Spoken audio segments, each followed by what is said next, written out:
What's good with it in the hood with it? Welcome back to the Collective Clips, where you already know we toss shit around over here, right? But before we get to tossing around, let's toss this intro out there for a minute.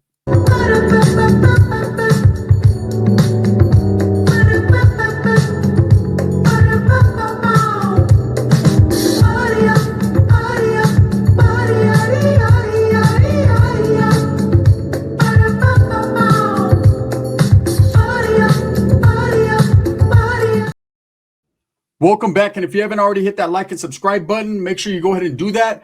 Put your notification bell on all, so that way you're directing the direction of the dope content that the gun stays kicking.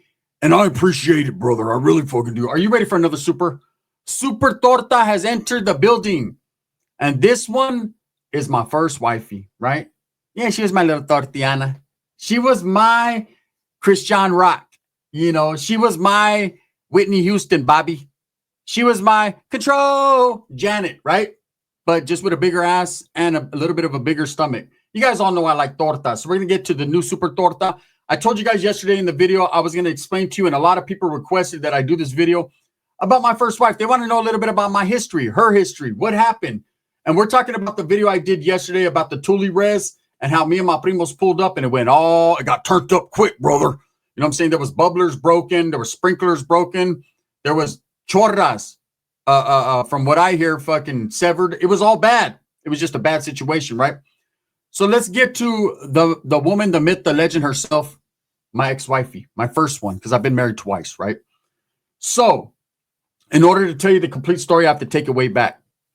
I have to take it back to a party, a norteño party. Ain't nothing but a norte party. Whooping, right? And we were kicking it, me and my homeboys. There was a spot out there in the cuts called the Hatch, right, in Merced. And it was one of the homeboy monkeys pad.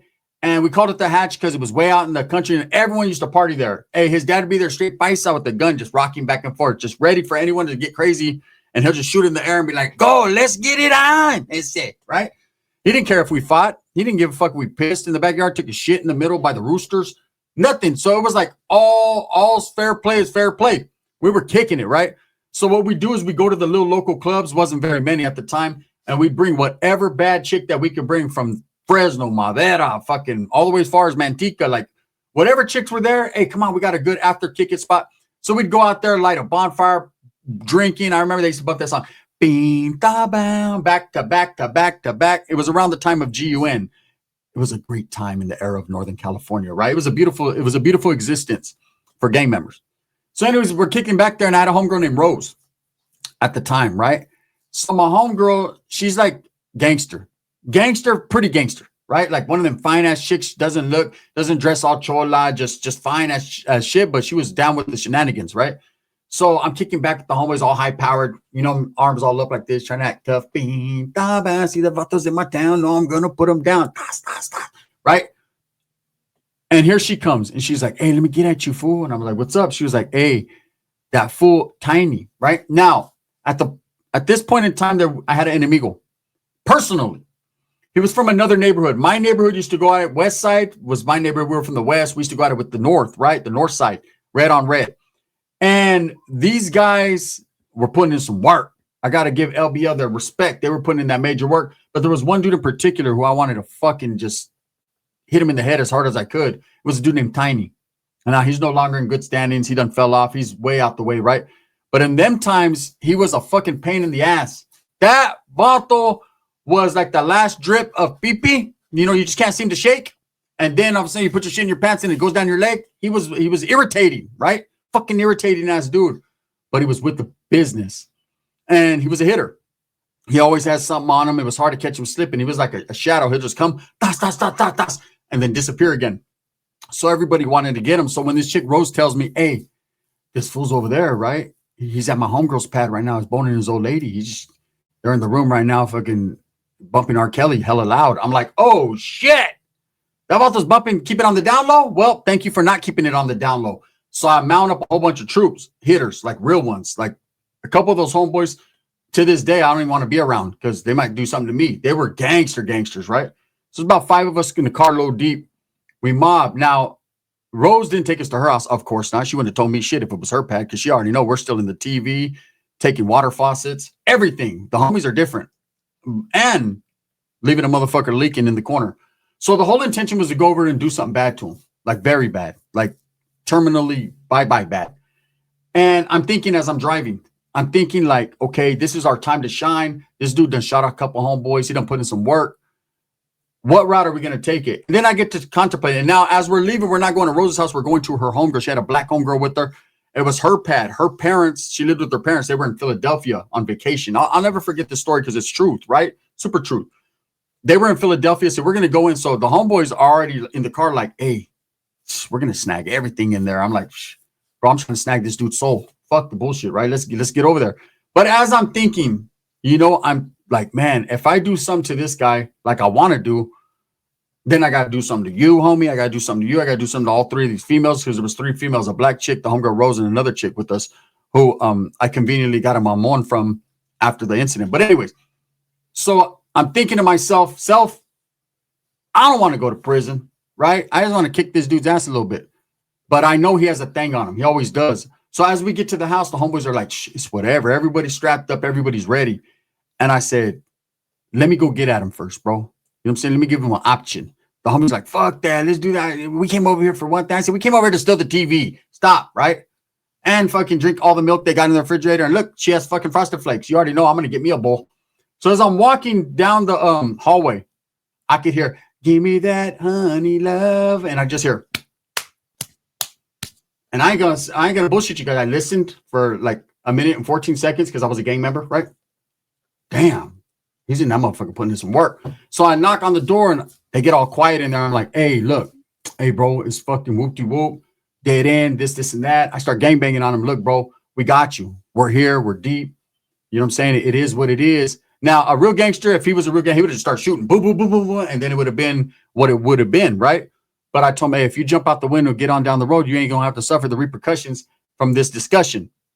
All of a sudden, I heard a window open, a screen fall, and that motherfucker was running down the street.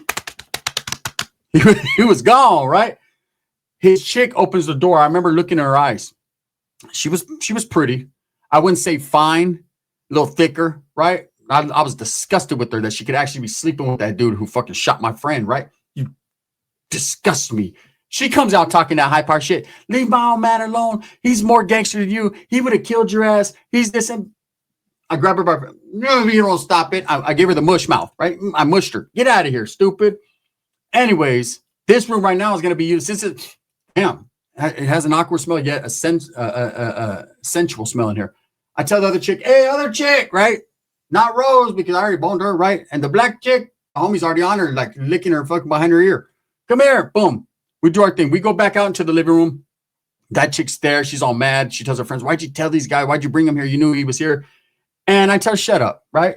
I'm disgusted with her. So we end up leaving. After a 3-day bender and everyone stole everything in the house, we end up jamming. That was a fun summer to remember. Now, fast forward a couple years later, I end up going to prison. And I go to prison and I get out. And I remember I was chilling in this area called Beechwood in Merced, right? I'm at my tia's house. I just paroled. And I didn't even want to jump off the porch. You hear stories. Oh, you're scared to jump off the porch. Yep, that was me. I was scared to jump off the porch because I knew if I jumped off the porch, I wouldn't jump back on that motherfucker for a good 7 to 10 days because I'd be out there with the homeboys high on cocaine and doing bad shit. I just know that was my mentality. That was me. I was a gang member, right? I was active. And sure enough, there's a knock on my tia's door. My tia just looks at me like, all right, this is how it starts. And I'm like, like DJ Craig, everybody wants to know the truth about a brother named Quick, right? I open the door, it's my homeboy. And from my neighborhood, and they're parked right there. There's a couple of homeboys, new homeboys that I didn't know that are from the neighborhood, and a couple of homeboys I do. And they're like, what's up, fool? Come out, whoever you are, right? Are you still with it? I said, yeah, I'm with this. Throw a shirt on, and I jump out, and they're bullshitting. They're like, damn, what's up, fool? It's been a minute. I said, yeah, I was in prison. It was my first term, right? Damn, this, and that. We're bullshitting. They're like, hey, fool, let us take you out tonight. Let's go to the club. There was a club called Maloney's. And I was like, they were like, all the homies go there, bro. It's hella chicks. Let's go. And I was like, fuck it. Let's go. So we ended up jamming, right? We ended up going. I told my dad, I'm going to take a shower real quick. Get dressed. She was like, well, should I leave the light on for you? I said, nah, probably not. I'm gone. So I'm back in the mix with all the homeboys. Immediately, red rag get handed to me and guns. Let's go. I'm back. Like a dumbass, right? And so we pull up to this club, and this was my first time ever going there. And it's a little small spot. In fact, it's still the same spot to this day, but it's changed the name. It's like O'Reilly's or something now. But anyways, we go up in this motherfucker, right? And I have a homeboy that's a straight alcoholic. The homeboy doesn't drink beers like you and I drink beers. He drinks pitchers of beer, you know? So he goes up immediately, and I'm standing right there, and I ain't gonna lie, I haven't been in a club, and my PTSD is kicking in, my institutionalized shit is kicking in. And so I got my back against the wall, and my dick is in the dirt, right? And I'm looking around. I see chicks dancing. I see, you know, it's cool. It's cool. I wasn't too used to clubs. It wasn't my scene, but the way the chicks were dressed, it was immediately becoming my scene. So as I'm kicking back right there, posted up, the homeboy has 2 pitchers of beer. He bought 2, and he didn't buy them for me. He bought them for himself, but he hands me one. He's like, hey, bro, hold on to that for me. At that time, I wasn't really drinking. You know, I'm on parole and shit. I'm like, nah, hell nah, bro. Shit, if I'm gonna fucking violate, it's gonna be doing for doing coke. I ain't gonna drink, right? He's like, well, you can drink. You're an adult. I said, yeah, but the way my drinking works is I don't like it. So I'm hanging. I have the pitcher right here, a beer, a whole pitcher, and this chick walks by me, bad, right? She's looking thick, big old butt, and she walks by and she goes, damn, like that. And I said, and I looked at my Torta. I said, yeah, you seen that when I walked by? And she was like, hey, damn, you're drinking like that. Can I get a beer? So I'm like, yeah, my homeboys are out there dancing with a chick spilling beer all over with his pitcher. So I'm pouring her a cup with his pitcher, his other pitcher. I don't care. And she's sipping. What's up? What's up? So we start to kicking it all night, dance a little bit. She has a homegirl with her. So immediately I tell one of my homeboys, Doño, I was like, hey, bro, because she got a white homegirl with her. So I know you like, well, I know it's sour, but I know you like it. I think you could be in that motherfucker. Don't trip. I'm going to hold it down for us. Me, it's been a minute, so I'm just trying to get mines, right? So the chick's like, hey, you should follow us to my pad, whatever. Let's go. She had a little apartment. It's the Willowbrook Apartments, right? In Merced. Those that know. So anyway, she had a little green Lexus. Boom, I jump in the whip, get there. And we end up hitting it off. We kick it that night. The homeboy kicks it with the chick. It was party time. I don't leave. I end up moving in that motherfucker, right? I'm there. Well, she has a very religious family. And she introduces me to her family. You should go to church with us. They were apostolic people, whatever. And I was like, man, I'm really into that. I'm a Catholic, but whatever. I went a couple times and realized, this is some hypocrite shit. All the chicks do is talk shit about the other chicks on the other aisle, right? But I'm not going to say that's none of my business. Her family was so dedicated to their cause, their religion, they wouldn't step foot in the house as long as I was there because I was living in sin, right? So whatever. So trip out. We're together for like a little over a year, and we decide, because her parents are like, they don't want to allow me at their home. It's just becoming a burden. She has 2 children. You know, at the time I had my older daughter, I would get her on the weekends, and this is just how the game was. We were trying to be the Brady Bunch. You know what I'm saying? Only in Spanish. What would you call that? The Brady Bunch? We were trying to be the Brady Bunch. So as we're kicking back, we decide one day, fuck it, let's get married. The dad is on us. Her dad's on us. Like, hey, you guys got to get married. It's her stepfather. You got to get married, right? You're living in sin. Well, fuck it then. Let's get married. Back in them days, I didn't care. Wasn't a big deal. It wasn't like it is now. Now marriage is a big deal. Like, hold up. You going to take all my money? Right? Back then, I didn't have no money. Hold up. You going to take all my stampillas? Right? So I wasn't even tripping. In fact, I figured she's the one with money. I'm going to marry into that shit. Right? Which was a good thing. We ended up getting married. Her stepdad paid off my car because I just bought a brand new car. I had a little job. I mean, it was all right. So we're living together. That's where Porterville and Tulare County comes in. She's originally from Porterville. So she takes me out there to meet her father. I'd go out there to meet all her primos and primas on the res. They were Thule, right? She was half native, half Mexican. It was all good. Like, it was a perfect relationship. I was living my life. I was really out the streets, but I was still active. I don't call it active. I call it what it really is. I was still in good standings, but I was not going in and out of county jail. This was the first time in my life in a long time that I wasn't out there running the streets fucking up with the homeboys, if you know what I mean, right? I was really chilling. Besides the weekends when she'd go with her prima, and then I'd go with a whole bunch of tortas, right? Look, don't think bad about me. Every vato does it. Every chick does it too, man. I can tell you some stories about the homegirls. I'll never cheat on my man. Oh, she'd be over there choking in the next room. Black guy come out like, on crap. I'm like, oh, shit. What's going on in there? And she's like, you think my man could tell? I'm like, well, you got a hickey? No, I got a stretch mark. Damn. So anyways, I've seen some bad shit. So don't judge me, because only God can do that. And he's going to be like, damn, well, you boned hella chicks. I'm going to be like, you created them.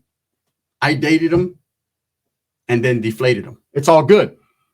So as this relationship is going, I remember it was tax season. Now this is when the relationship started to sour a little bit, right? it was tax season, and I thought I was going to get some rims on my brand new Dodge Intrepid. I had me a 97 Dodge Intrepid. Thought that motherfucker was bad, right? Or excuse me, it was a 98. And I thought I was going to get rims on this bad boy. I already put a little bit of beat into it. It was brand spanking new. It had the little chip thing you could take out. That was like the new pullouts. Like, oh man, I was doing big things. Well, I went to get my little taxi. They told me you're going to get 3,500 back. I was all happy. Like, damn, man, this gang had 35. I ain't never had 3,500, right? Man, do you know that taxes never came? I got to tripping. Man, I should have never went to that little paisa, that cheap paisa place for $20 to get my taxes done. They burnt me, right? So I go over there arguing with the paisas. He's like, no, ¿por qué? ¿Qué pasó? Right? Where's my money? He's like, no money. IRA. Right? Like, fucking the IRA took my shit. I don't fuck with the Irish. He's like, no, the IRS. What happened was, because I was married legally now, what she owes is what I owe. Well, little did I know, she had 2 fucking older daughters that I never knew about. I'm married to this woman. I know about the 2 kids she has. She knows about the one I had at the time.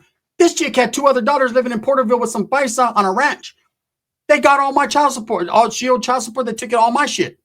Man, I was looking at my car. It was buck naked riding on Stolos, right? No rims. I'm like, no, it's not going to work. Right? We're not working out. We're not.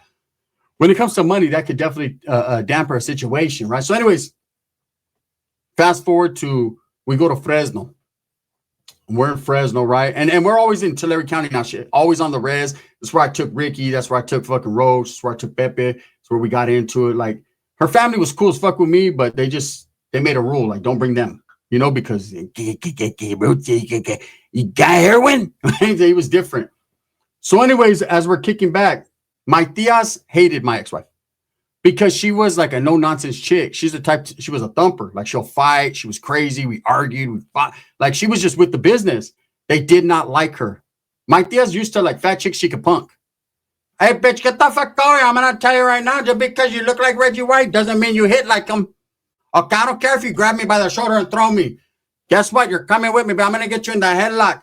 They call me the Iceman Chuck Liddell because I'll kick your fucking teeth in. That's why. I'm like a mix between Bruce Lee, Jet Li, Jackie Chan, and Lone Wolf McQuaid. And I'm going to tell you right now, I'll kick your fucking teeth out. My deal was different. She couldn't do that with this one, though. My ex-wife was like, I fight too. So anyways, I like that. I like that about her. So anyways, we're in Fresno. And I remember walking into her prima's pad. Her prima was like, gorda. You know what I mean? There's a difference between a torta and a gorda. I say gorda, and Max came into the fucking thing, and he farted and started chewing on a Jordan.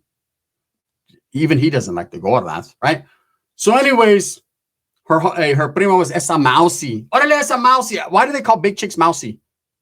I don't know. You know, maybe it's because when they order burgers, they order extra cheese. I don't know what it is. But anyways, as we walking out, she was pretty though. She's all right.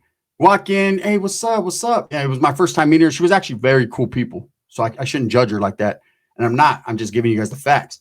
Her old man was a big old Southsider from LA. And I remember right when I walked in, I was like, oh, man. And they had a gang of bulldogs running around like pets. And they were farting and shitting everywhere. And I was like, damn, it smells like caca and Southsider in this house. Like for reals, right? It smelled like straight up tres flores. Like 3 flowers. This dude was bald, but wore 3 flowers. Like he put the 3 flowers oil on his head to make it shiny. So all his tats popped out. I was like, damn, bro, smells like a gang of tres flores in here. He's like, that's right, tres. Tres. I was like, oh, shit. So as we're kicking back, we're playing chess. He's like, you play chess? I just got out of Pelican Bay. I'm like, I mean, it's lightweight. Let's go. And I could hear the chicks in there talking. I kind of told the story just a little bit yesterday. They're talking about, and then the dude Tiny's name gets mentioned. Right? And my ears perk up. Ding, my antennas start going that way towards what the chicks are talking about. So I'm playing chess and losing like a motherfucker to the Southerner. And I'm listening to what the chicks are saying, right?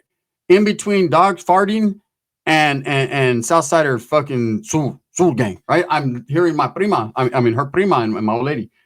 And they start talking about this dude Tiny. Anyways, long story short, they talk about him, whatever. She's don't talk about him. Well, he's my past. As we're driving home, it's when I realize I have an epiphany. This was that chick that I did mushmouth to. This is her. This is Tiny's ex. What the fuck? She looks, I'm married to Tiny's ex. Oh, I'm contaminated. And my dick is in the dirt, right? So I tell her, hey, do you remember this incident? She was like, oh, no. The realization hits her, too. She's married to the guy who mushmouthed her, right? So I'm like, we're going to go home and fuck all night. Don't trip. We'll make up. Anyways, look. this is when it goes all bad.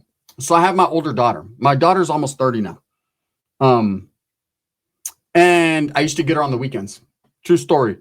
And me and her mom were cool and not cool and cool and not cool and whatever, right? But I tried to do the best I could as a father. Even back then, I was still a gang member. I was still in the mix. There was sometimes I would not pick my daughter because I didn't want her around. I didn't have like a stable place. But when I got married, I had a stable place. So she had her 2 children there. My daughter was about the same age as her son. So we'd all like just do the Brady bunch, the family thing. So I remember that day I had my tío and my tía there. And they had come over to watch a movie. I had just bought a fucking new TV. I thought I was, I was barely making it. We're a young couple. I get a new TV. I want everyone to see it, but I don't want everyone to steal it, right? So I'd bring my tío and my tía because their TV was shitting on mine. But they were all happy for me. Oh, mijo, you got a new TV? Yeah, let's watch a movie. So my chick is in there she was making chicken, rice, frijoles, salsa. She's getting down. She wasn't big for nothing, right? So she's getting down to the kitchen, bullshitting with my tia, and I had just went to the flea market. Yeah, the flea market. I said it, the flea market. Hate me if you want. I don't give a fuck. And I went, they have Mexicano jewelers there, and there's real jewelry. It's just at the flea market. So I had bought my daughter a nice Black Hills gold ring, and she was getting to the age, she was about 12, 13, to, she could wear jewelry without losing it. So I bought her a ring a couple weeks before, and so anyway, she's playing, and all of a sudden my ex-wife's like, "Hey, where's your ring?" She tells my daughter, and my daughter's like, I probably took it off and left it at home. She don't know. She's a little girl, right? And my baby's mom says, or your bitch mom, or my ex-wife says, or your bitch mom took it from you. Now, when she said that, the party stopped.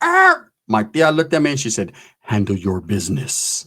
My tia looked at me and said, he looked at me, then he looked at my tia and said, "I'm going to start warming up the car." So they get up to leave like immediately because they know it's about to go down. So I said, "What'd you say to my daughter?" And she was like, "Yeah, her mom probably stole the ring. That she's crazy." And I'm like, look, I don't care. Like, we're adults. We could talk about that shit, but don't disrespect my daughter's mother in front of her because that's going to hurt her feelings. And I don't do that with your kids and don't do that, right? I don't like that shit. And so anyway, she's like, "Fuck you too." Then I said, "Bitch, well, fuck you." So I told my daughter, "Come on, get ready." I call her mom. Her mom's a tirada. So she was getting all ready, waxing her nipples so she can go out and dance with the paisas all night and then end up with a black dude, right? I already know her program. I call her. I'm like, "Hey, cancel Christmas. I'm coming to drop the baby off." My daughter's all old, but you always call your baby the baby. "Why? What happened, bitch? I don't care about you," right? I can talk shit about her in front of her because it's different. I'm her dad, right? You're going to just take it.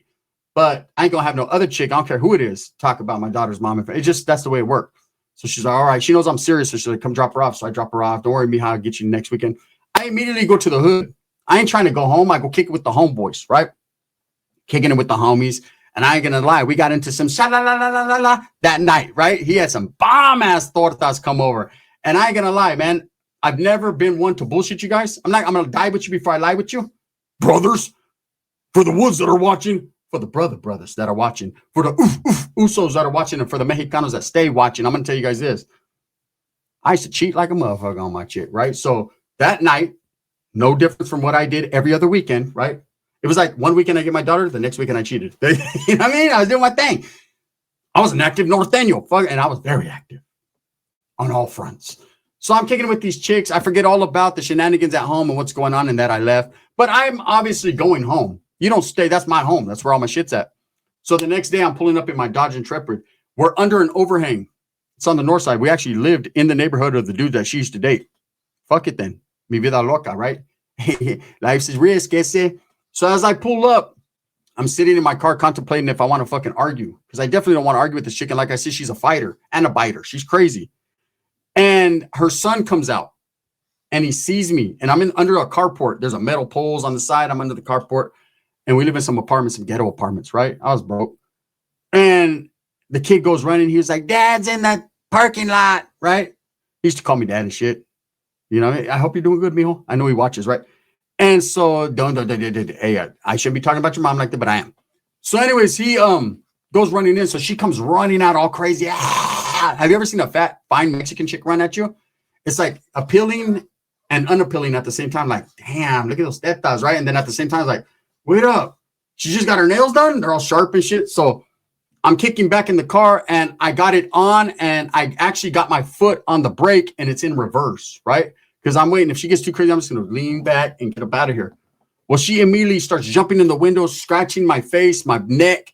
and trying to reach in and grab the keys. Well, as she's doing that, I'm getting beat up, right? Beat up from the feet up. I'm like, oh, hell no, right? And I go to pull back. And as I pull back, what's happening, I'm like, she's trying to grab the keys. I'm starting to go backwards, right? Because my foot got off the brake. And the door, she kind of opens it, and she's hanging on the motherfucker. And as I'm rolling back, she's going to get pinned in between this pole and this door. So I go to hit the brake, and I hit the gas. Well, one broken back later, a broken cell phone, me in a disguise, and me running down the street. This is what happens, right? So immediately it hits her, tears my whole car door off. I hit another car. I take off running. She's trying to dial 911. Her back, I end up breaking her back. She walked with a cane for years. I take her phone, dub it, boom, run, jump a fence, take my hat off, throw it, take my sweater off, throw it. And I live right by the mall, right? Little ass Merced mall. I go in there immediately. I'm calling my Theo, the one that was there the night before. I'm like, hey, I think I just killed her, fool. He's like, oh, shit. Go hide at Baskin Robbins. I said, man, yeah, and ice cream's good too because I'm out of breath. So I give me a little Rocky Road cone, and I'm waiting, and my Theo comes to swoop me up. He ends up coming to pick me up. When he picks me up, he's like, I'm like, let's go. He's like, Mijo, I can't take you home. This is the first place they're going to look. I can see cops and ambulances going, woo, woo, woo. I'll tell you guys this. Part 2 is coming tomorrow. Are you ready? Super Torta series. Oh, it kept going. It kept going, y'all. The gun. Bang, bang.